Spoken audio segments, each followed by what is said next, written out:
Hello everyone! Kamusta kayong lahat? In this video, mag-share po ako ng kaunting kaalaman ko pa rin. Pero this time, ang itatakil po natin ay isa pinaka sobrang mahalagang bagay pagdating sa music theory. Okay? So, ito po ay tinatawag na triads. Okay? So, bakit triads? Dahil tatlo po sila, no? Yung triangle, okay? Triangle, paikot-ikot lang doon. So, tapos nagiging isang shape sila. Okay? Kaya sinabing triads dahil dun po sa triangle, halimbawa, ang root mo ay G. Okay? Meron pang dalawang note dyan para maging isang ganap siyang major chord or minor chord. At para maging isang ganap din na tunog, okay? Ng isang buong tunog. So, kaya sinabing triads, okay? So, lagi nyo tatandaan guys, itong triads na ito ay required po yan sa lahat ng mga musician, okay? So, baka may magtanong dyan, bakit hindi yan ang inuna mo? Bakit pentatonic agad? Okay, mamaya ipapaliwanag ko po sa inyo kung bakit ko inuna yung ibang bagay bukod dito sa triads, okay? Alright, so dito papasok yung mga sinasabing dapat ma-memorize yung notes sa fretboard. Alright? Pero game, itakil na muna natin itong triads. Okay? So, itong triads na to, may apat na klaseng triads. Major triad, minor triad, diminished triad, at augmented triad. Okay, so pag-uusapan lang na muna natin ay ang major triad. Sisingit tayo medyo sa minor para lang magkaroon kayo ng idea. Okay? Game! So, ano ba yung triad? Ang triad po ay tatlong notes. Ulitin ko na bumubuo ng chord. Okay? Para maging isang ganap na chord, kailangan mo ng tatlong notes. Hindi ka pwedeng gumawa ng buong chord na dadalawa lang yung notes. Hindi pwede. Okay? Pwede yun sa mga kaskasan, okay? Dalawang string lang inaano nila eh, okay? Pero hindi mo ma-identify doon kung ano, kung major ba yun or minor. Depende doon sa iikutan mong chord progression, doon mo lang malalaman na minor siya. Pero itong triad na to, pag pinindot mo itong triad na to, alam mo na agad kung major or minor ang gamit. Okay? So, saksak ko muna, hindi pala siya nakasaksak, sorry. So sa madaling salita guys, ang triads po ay isang formula. Okay? So para hindi nakakalito, itong tatlo na notes na to ay tinatawag po nating 1, 3, 5. Okay? Pag sinabing 1, 3, 5, automatic major chord yun. At pag sinabi mo namang 1 flat third and 5, yun po ay ang minor chord. Okay? So ano ba yung 1, 3, 5? Saan ba kinukuha yung 1, 3, 5? Okay. So, ang do, re, mi ay 7. Pero hanggang 5 lang po tayo. Hindi na natin isasama yung 6 at 7. Okay? So, bilang tayo. 1, 2, 3, 4, 5. Pipitas tayo sa 1. Bilang tayo ulit. 2, 3. Pitasin natin yung 3. At ang huli, 4, 5. Pitasin natin yung pang 5th. Yan. Kunin natin yan. Yung 1, 3, 5. Yun po ang kanyang major formula. Okay? So, kahit saan ka pumunta, nasa G ka. Pag narinig mo yan, 1, 3, 5 yun. Pag nasa A ka, 1, 3, 5 yun. Nasa D ka. Nasa C ka. Nasa C sharp ka. Okay, nasa E flat ka. 1, 3, 5 po yun. Yun po ang kanyang formula ng kanyang major chord. So, sample naman natin ng isang minor. Sample lang ng isa sa minor. Okay? Tulad ng sabi ko, 1, flat third at 5th or 5. Okay? So, bilang ka ulit. Hanggang 5 lang tayo sa do, re, mi. Hindi natin tatapusin yung do, re, mi. Hanggang 5 lang. 1. Pitasin natin yan. Yung 2, siyempre, ano yan? Tabi natin yan, no? Hindi. Hindi natin papansinin yan. Tapos yung third, ipa-flat mo lang siya. Okay, paatras. Ayan o. Di ba? Dun siya naging minor. Okay? So, ganito ang naging tunog niya. Okay?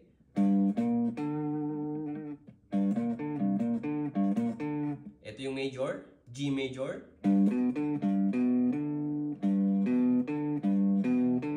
Ito naman yung minor, G minor.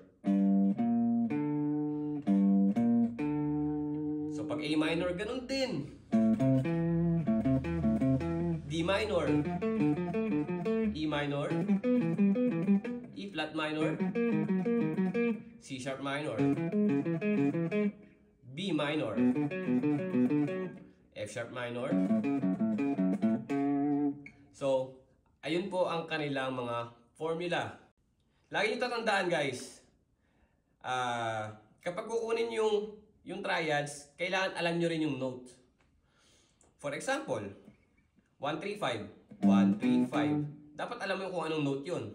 Okay? G, B, at D. G, B, D, G, B, D, G, B, D. Di ba? So, pagka halimbawa sa A naman, A, C sharp at E. A, C sharp, E. Pero dito muna tayo sa G, B, D. So, ayan. Pag pinagsabay-sabay mo yan, patunugin, nagiging chord yan. Okay? G, ba? B, at D. Yun o, naging chord. O, para hindi kayo malito, ito yung form ng G. Diba? O, ito. G, B, G, B, D. O, diba? Yan yung major chord ng G. At ito yung kanyang shape. Yung common na shape. So, ito pa. Oh.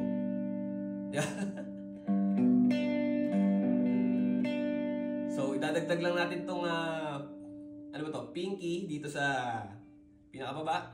Naging G major chord na siya. So, yung mga ibang tumutunog, octave na lang na yun. Pero ang pinakamalaga doon, yung nandun yung triads niya. G, B, D, G, B, D, G, B, D, G, B, D, G, B, D. Yeah. O, yun. So, paano naman saan ba makikita yung mga ano na yan? GBD, GBD na yan dito sa buong fretboard. Ito 135 ng G. Marami po yan. Actually, ito po ang style dyan. Pagka may napindot kayong D, siguradong sigurado mayroong G major chord dyan. At G minor. Pero pag may napindot kayong B flat, minor yon. Tapos may D, tapos may G. G minor po yun. Pero pagka naging, yung B flat mo naging B, G major yon. So pag may nakakita kang B rito, halimbawa ito, may B. Ito, B to So magkakatabihan sila Hindi nag-iiway-walay. Yun. Ayan magkakasama. Halimbawa, dito. Ito, B. Diba? Nandiyan yung G major chord. Yun Basta kapag may nakita nyo yung kasama sa triads ng isang chords na hinahanap nyo, dito, yung mga notes dito, magkakasama yan sila, hindi yan sila nag-iiwalay. So, papakita ko na lang din sa inyo yung mga shape, iba't ibang shape ng 135, okay, dito sa fretboard. Basically, tayo G. So, for example lang to. Dito sa open chord, sa open notes, open strings,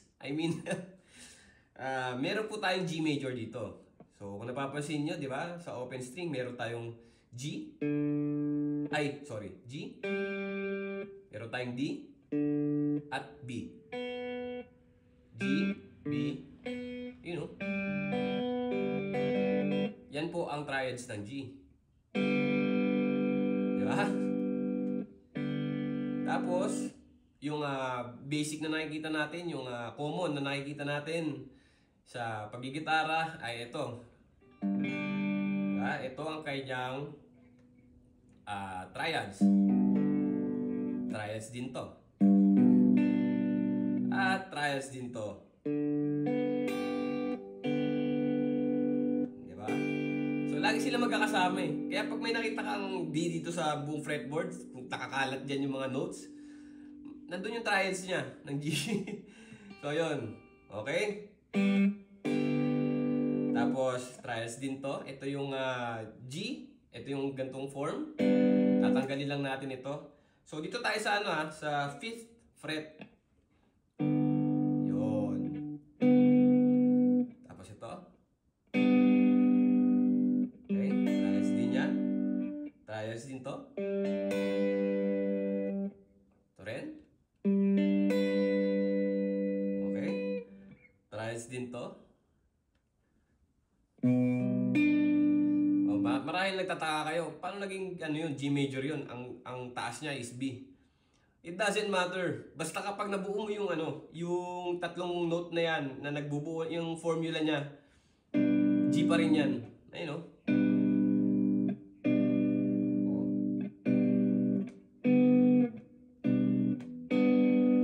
Nag-iiba lang siya ng pitch eh, kasi tumataas na yung fret natin. So dito tayo sa 7, yun nga. Meron din dyan. Ayan. Sa 9, ay sa 8.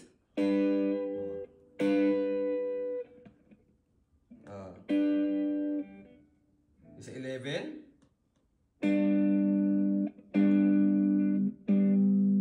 Diba? At meron din, ito na yung yung sa open string natin.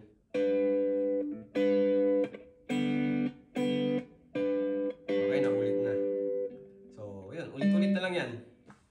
So, ayun po ang iba't ibang shape ng 1-3-5 na chords. Ngayon, kapag sa guitar solo mo naman i-apply yan, mas maganda kasi nagbibigay kulay yan, nagbibigay parang arpeggio na tunog yan. For example, ito. G yan na G.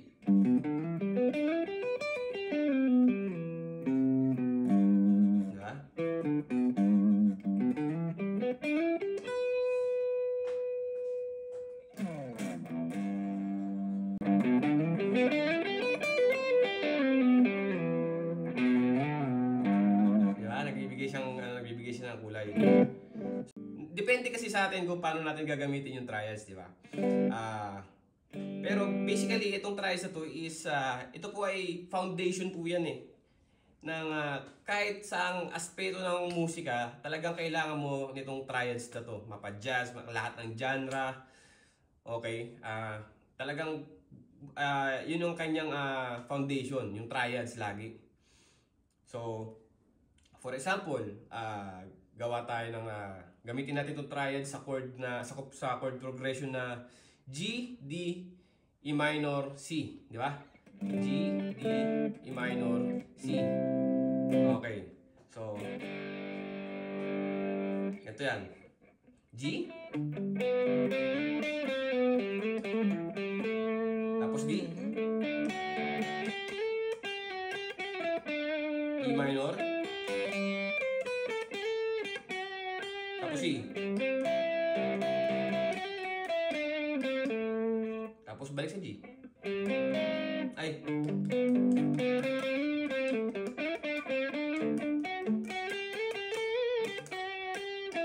E minor. Tapos C.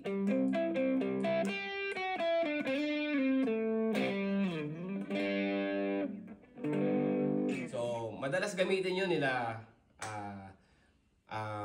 Mateo Sato at sa mga iba't ibang gitarista pa.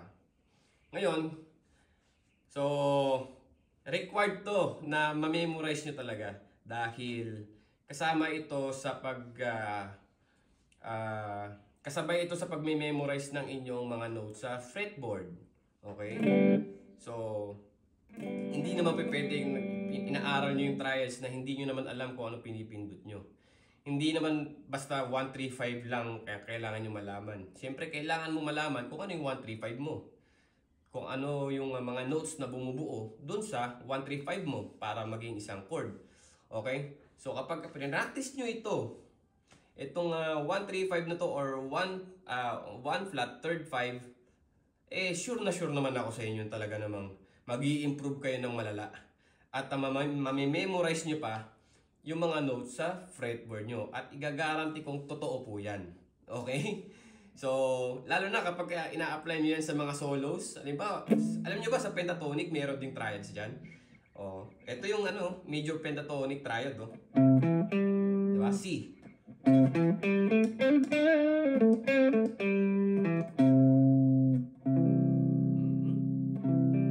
Diba? Sa minor naman. Ay, sorry.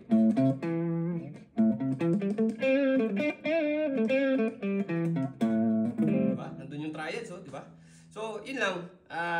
Kapag nakabisado nyo na yan, naku po. At doon po sa mga nagsasabi, bakit yung mga nagtatanong, marahil may magtatanong, bakit yung pentatonic ang inuna mong ituro? Bakit hindi yung triads yan pala dapat unahing kailangan naming malaman. Okay. Ito ang explanation ko dyan. Yes, tama kayo. Mas una dapat pag-aralan ng triads kaysa sa kung ano-ano mang scales. Okay? Pero kasi, ang mission ko rito is magkaroon kayo ng motivation ng ma-inspired kayo sa sarili nyo. Okay? Paano nangyari? Paano kayo mai-inspired sa sarili nyo? Kapag gumagawa na kayo ng sarili nyo mga solos,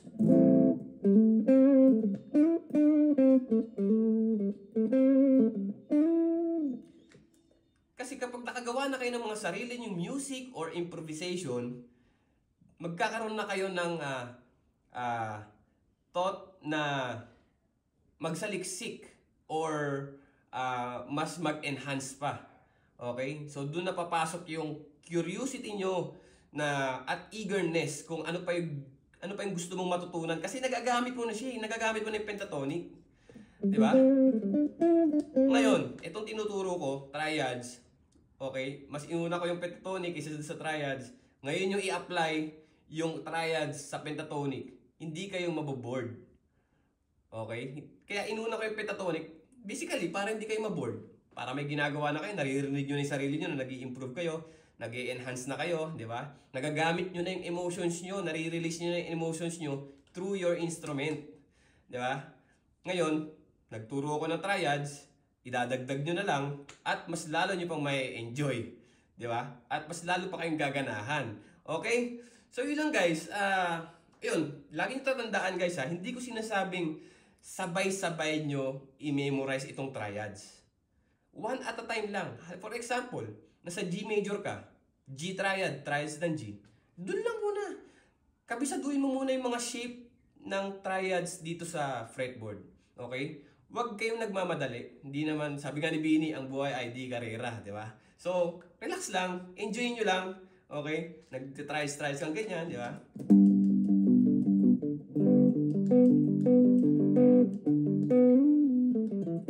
Yan, nandun yung pentatonic,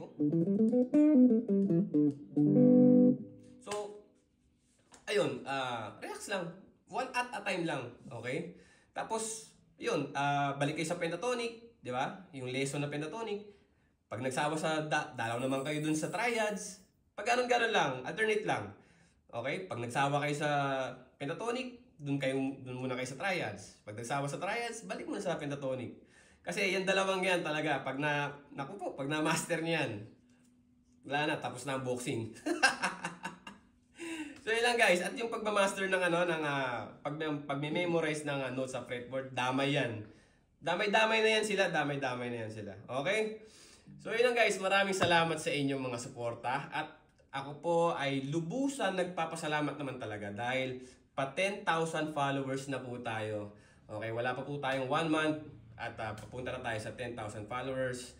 At ayun guys, pagpalain kayo lahat, pagpalain tayong lahat. Alright? So,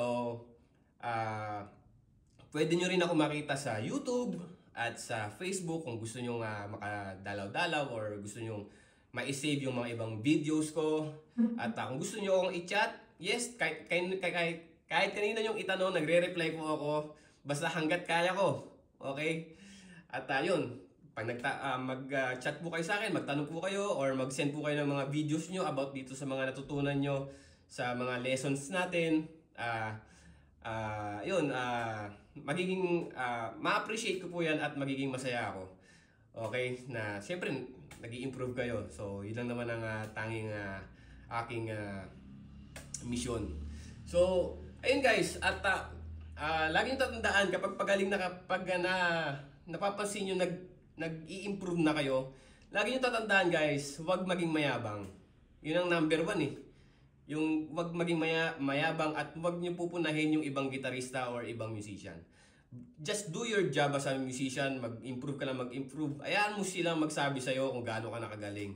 Pero ang ma-advise ko sa'yo is lagi mong tatandaan na magsalamin ka lang. Kung ano nakikita mo sa salamin, yun ang kalaban mo, hindi ibang tao. Okay guys, yun lang. Maraming salamat. Ciao. God bless.